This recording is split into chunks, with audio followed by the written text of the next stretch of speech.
All right, now, when you say he's exalted, do you believe he's above the throne or is he on the throne? Is he on the arsh or is he above the arsh? Is he on the kursi or above the kursi? Is he on it or above it? Well, I don't know what you believe. Okay, so this is no, because you said he's exalted. Which verse are you talking about now? There's chapter 7 of the Quran, verse 54. Chapter 7, verse 54. Chapter 7, verse 54. Yeah, because I have a question about that. Where Allah is? You said because he said he's exalted. It's a metaphorical. Okay, thing. well, some think it's actual throne, but I just want to know: do you think he's on it, above it? What does that mean? No, because I heard many scholars say that like there's no such he's not sitting. There's no like he's sitting on a no, that's not the case. Some scholars that you follow, that maybe Ashari and Maturidi. No, I think the consensus amongst the mainstream Muslim scholars are saying. I can quote to you the Salafi, the ones who follow the Salaf Salih. They say he's above the throne in a manner suiting his majesty, and we don't try to. When you say the throne, it's like metaphorical as the earth is like. It's like he's above the earth. He's like above everything in the world. He created it.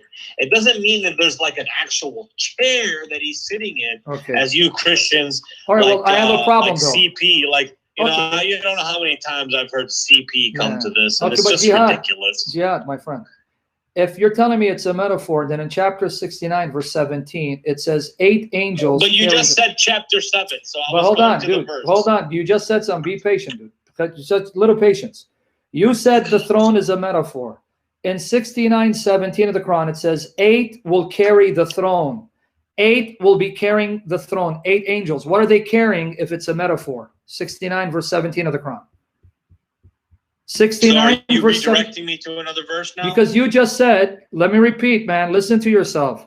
You said I heard what you just said, so I'm asking you, are you redirecting me? Yeah, because I want to know, how is it a metaphor? What are the 8 angels carrying? A metaphor? 69:17. Read it. Allah. So he's carrying a metaphor. The 8 angels are carrying a metaphor. They're not actually carrying a throne.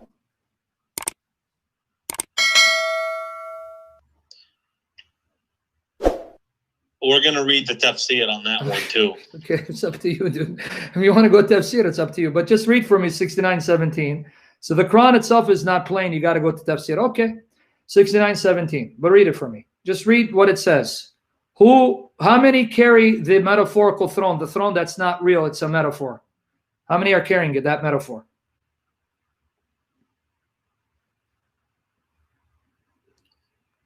Let me know when you get there. Read it. Unless you want me to read it.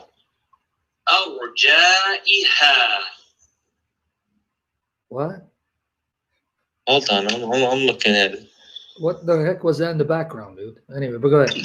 This is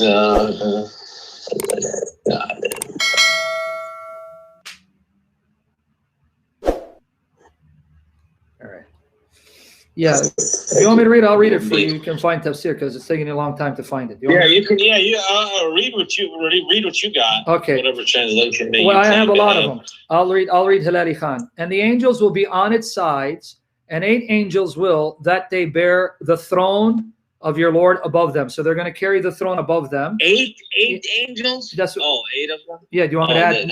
I'm just going with the verse. I can't add to the verse. يحملوا العرش ربك في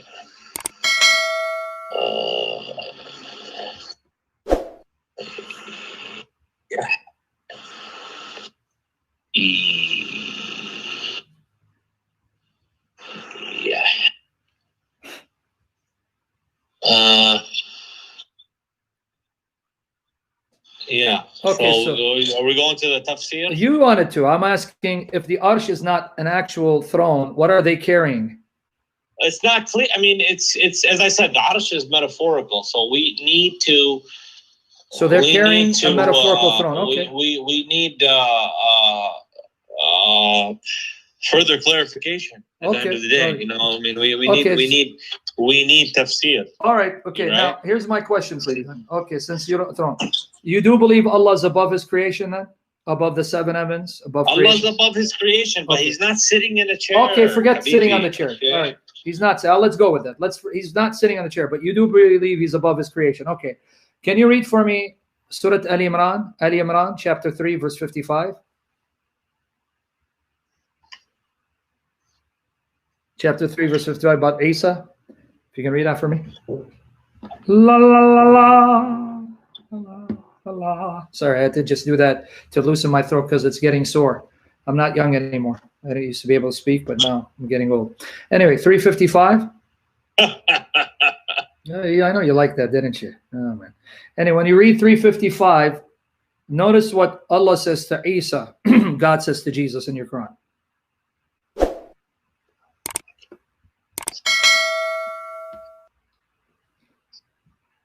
Yeah.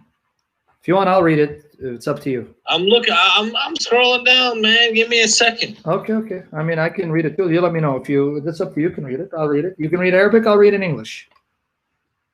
I mean, yeah. Go ahead and read it in English, and Okay. I'm looking at it too. All right, here it says. I can read anyway. I'll read Yusuf Ali. Behold, God said, "O Jesus, I will take thee and raise thee to myself.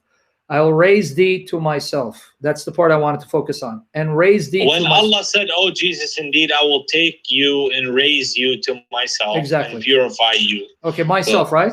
So Allah's going to take There you Jesus to who? Allah's taking Jesus to who? He picked him up. Yeah, but it says to myself. Who's myself? Allah took him to heaven. Did it say heaven or to myself? I'm reading the verse in front of my eyes. Allah, I will take you to myself. This is also in Surah Al-Nisa. So go to Surah Al-Nisa, chapter 4 of the Quran, verse 158.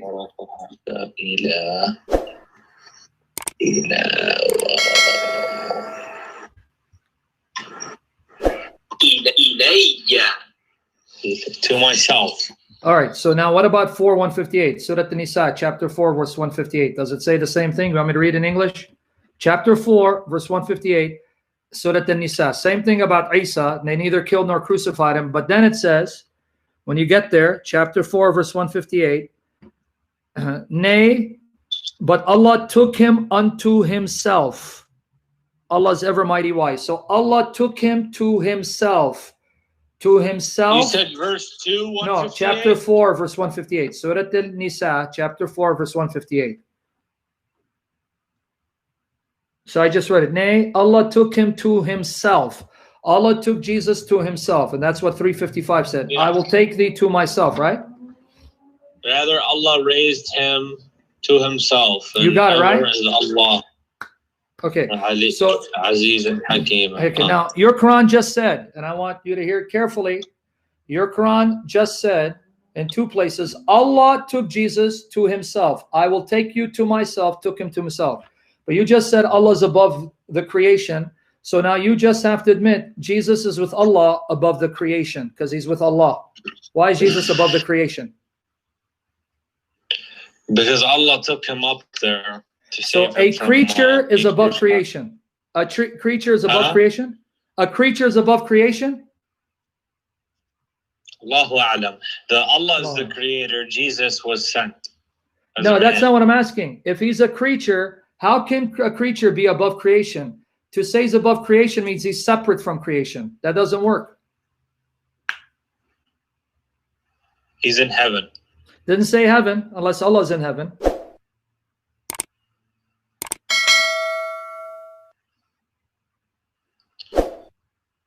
Allah does as he wills. All right, so Allah willed to take a creature above creation to be with him, making him his partner. But if you're a creature, you can't be above creation. To be a creature means you're part of creation. If you're above creation, that means you're separate from creation.